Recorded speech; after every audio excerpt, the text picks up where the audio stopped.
В нашу пресс-службу от вас, от коллег наших журналистов, поступало более 700 запросов. Где-то в среднем по 3 запроса в день. Серьезное. Такой интерес обусловлен масштабом происходящего в дорожном хозяйстве Татарстана. Республика реализует сразу несколько больших проектов. По плану идет строительство федеральной трассы М12 и моста через Волгу. Для Казани возводят долгожданные магистрали. Это дублер Горьковского шоссе, Вознесенский тракт, Большое Казанское кольцо. Начали проектирование обходов Нижнекамска и набережных Челнов.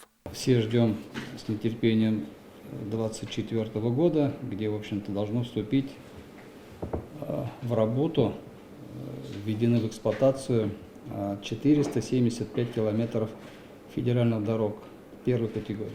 Огромный плюс в том, что мы становимся республикой, где будет проходить север, запад, восток, юг. Все это мы связываемся.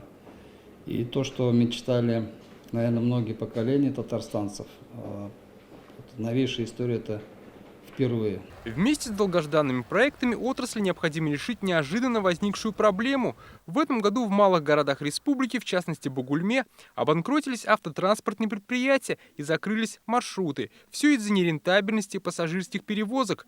Правительством принято решение привлечь специалистов Транспортного института Москвы. Они должны будут проанализировать прежние маршруты и составить новые. Договорились следующим образом.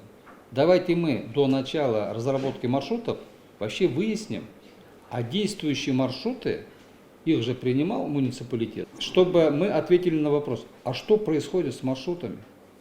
Почему падение или почему идет выпадающие доходы? Иногда, вот анализ сейчас показывает, в районах не хватало 1,5 миллиона, чтобы удержать ситуацию месяц.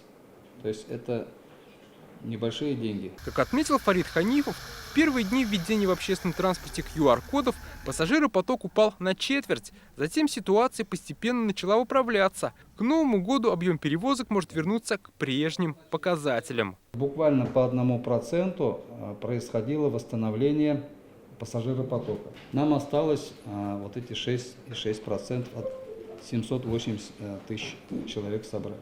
Я видел служебные цифры Министерства здравоохранения по вакцинации. То, что такое решение было принято, с этих цифр понятно сразу. Столько раз, значит, увеличилось.